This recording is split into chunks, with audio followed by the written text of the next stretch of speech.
Hello, everyone, and welcome back to DSP versus the Internet, episode 73. We've got 2 Ultra member submissions left to go, and then after that, I believe we will, well, it might be 3, but I think it's 2. And then after that, we're going to go into the open submissions playlist and start hitting up random videos and see what people wanted me to watch this week. But let's see what we got left for the Ultra members. Thanks to those who are Ultra members and support the channel. Here we go. The NYPD has a new way to make people pay their parking tickets. They're called Barnacle windshield boots. Did you hear about this? So look at this. This is real. Yeah. 3 months ago. So this is from 3 months ago. Okay. Looks like you ran over SpongeBob.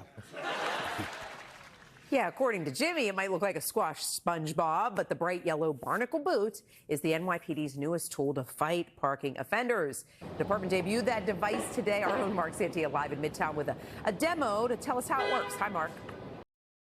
So what was it? Something they put on the windshield? Is that what that is? Okay.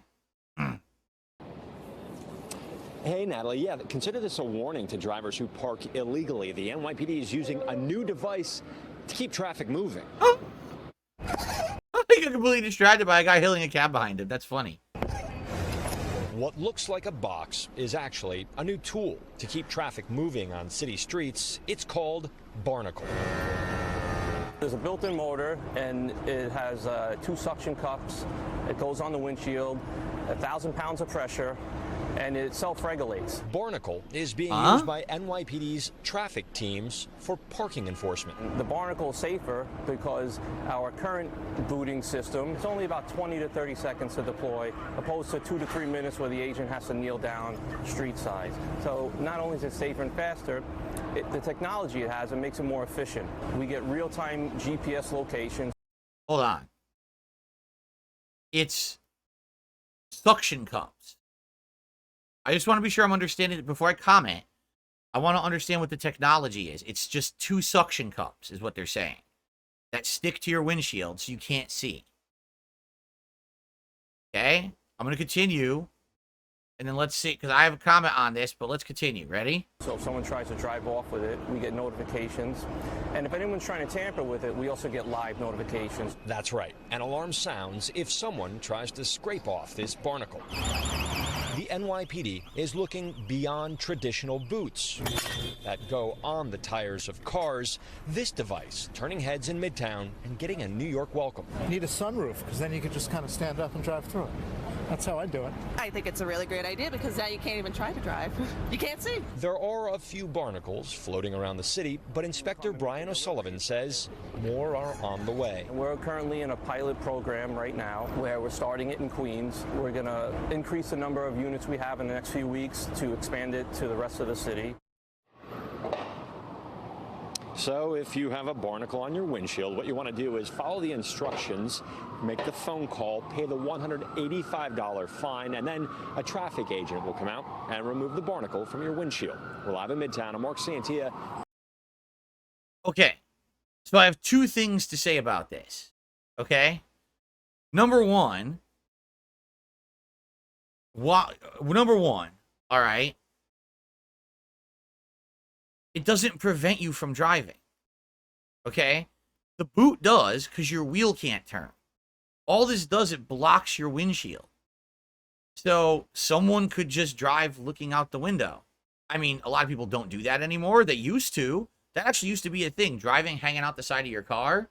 It's dangerous, but you can definitely do it. And then you could just drive your car to somewhere where you think you can safely remove that thing. Okay, that's number one. Number two, all right, it's suction cups. The people in New York not understand how suction cups work. You could probably get that off within 2 minutes. So what do? You get a cup of hot water and you pour it on your windshield. It then goes down around the edges of the suction cups, and then you turn your heat on all the way and blast it towards your windshield. And what happens is it creates like a steam pressure and it'll just come right off. I'm serious. Do they not understand how suction cups work? I guess not. That's how you remove a suction cup from anything. You pour water on it and then you have to heat it up and then it comes right off. I mean, maybe I'm missing something, but suction cups are not hard to remove. the idea is putting it on. It's strong, but there's an easy way to get it off. Like, maybe I am missing something. I don't know. Maybe it's a unique technology that doesn't allow you to do that. They say, oh, 1,000 pounds of pressure, and it's a self-adapting product. If you say so, okay. But I have no faith that that thing works.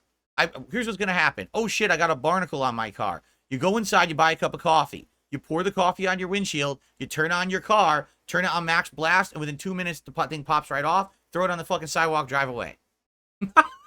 Right? I mean, but maybe not. I'm just saying, like, that's suction cups don't sound very foolproof to me because all they're doing is blocking your vision, right? And by the way, if you're a traffic offender, aren't they going to find ways around that too? Like, won't they find a way to make your windshield like slick or something so that it won't stick? You know, I'm just saying. I don't know, but that doesn't sound to me like that's foolproof. That sounds like some cockamamie idea that hasn't had a widespread test, and they're gonna just like the boots for a very long time were effective, and now people have found ways to get around it.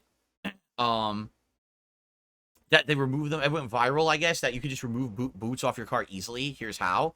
So this is going to be even easier because this isn't even on your tire. This is just on the windshield. People are going to find ways to slip this right off. So pretty stupid. All right, what's the last one here? Mindstortion presents war. Okay, what is this? Fader, jeg må be om undskyldning. Det min feil at Tony pakket inn I presenning. Jeg har forbrutt meg mot Monsieur Clavier sitt reglement. Du vet at jeg ikke kan hamle. I have no idea what this music's saying. Jeg står I støvler av sement. Fader, hjelp meg. It's in German, huh? Kaiser's Orchestra. God dang it! Stupid YouTube app.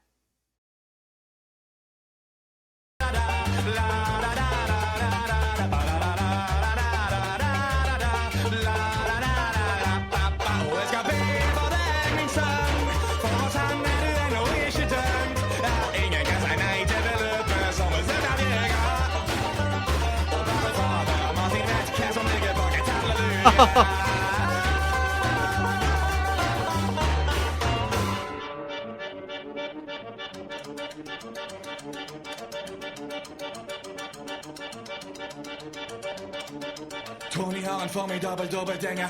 Dude, he's doing the Nixon peace signs. En håndfuld ut av hvor kollekt du kan bli som folk flest, eller du kan bli prest, men kom aldri tilbake.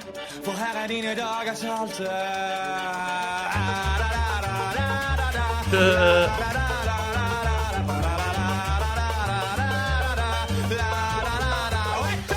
Jeg skal bedre deg min sønn, for hos han du ennå ikke dømt. Ingen kan si nei til beløpet som en søker jeger. Og bare fader Martin Benn, som ligger bak et halleluja. Here comes the new boss, same as the old boss. I think that's the same.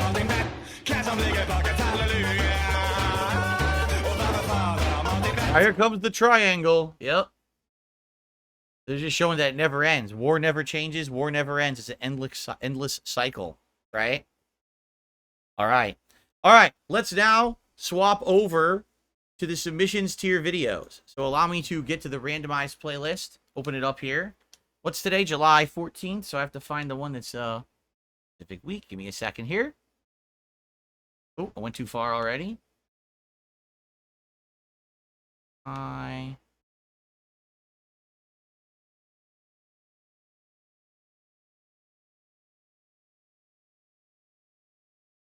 am I not finding it?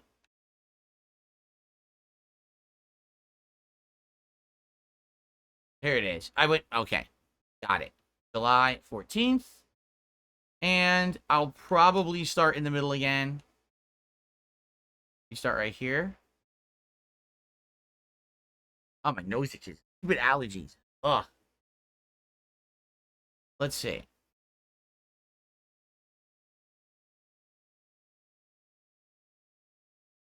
Trying to find the right place to start.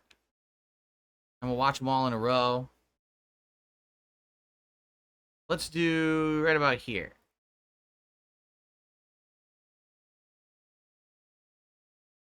Okay. Today. All right, here we go. So this is the submissions tier to clarify the difference. Ultra members are the people who are the biggest supporters of this channel, so we're guaranteed to watch their videos every week. Okay?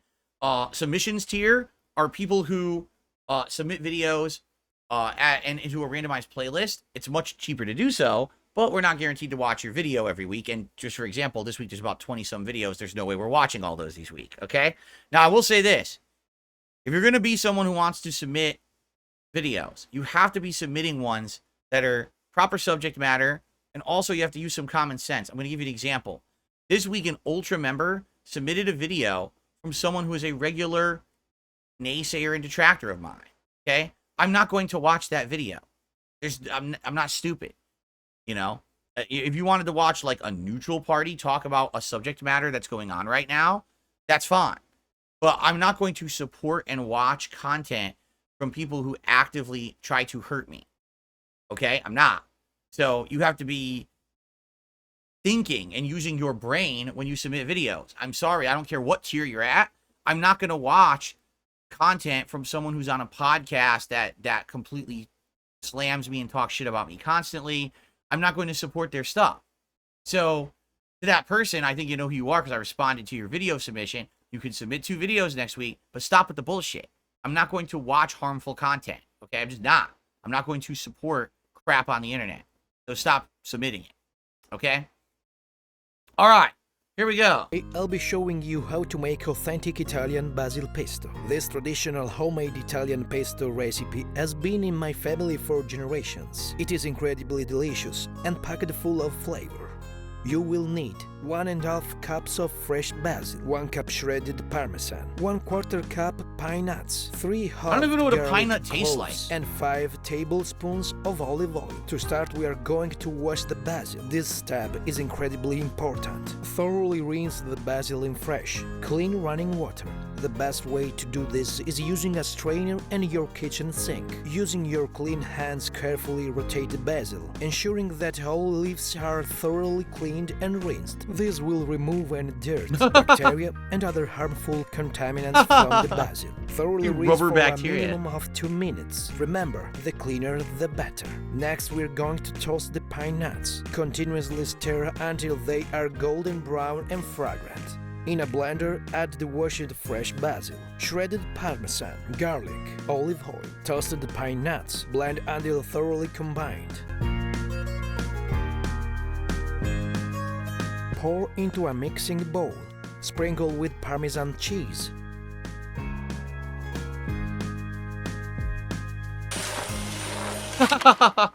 Oh!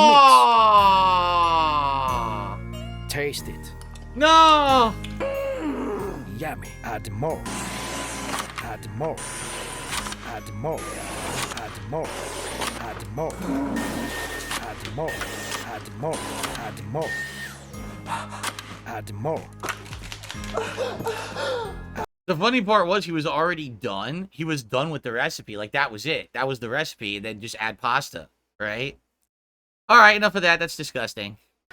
We have time for one more question, which will come from the gentleman there. You talk about the sense of humour, the American sense of humour, and we haven't really touched, you haven't mentioned so much the British sense of humour, but do you think they differ hugely? And if so, what accounts for that difference?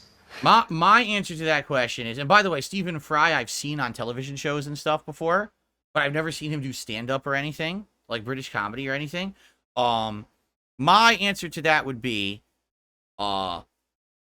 British humor is very dry and very self-deprecating, meaning showing the worst in a person is funny, right? Or the shortcomings of a person is funny, that someone's flawed, that's funny, right? They have a very dark view of life.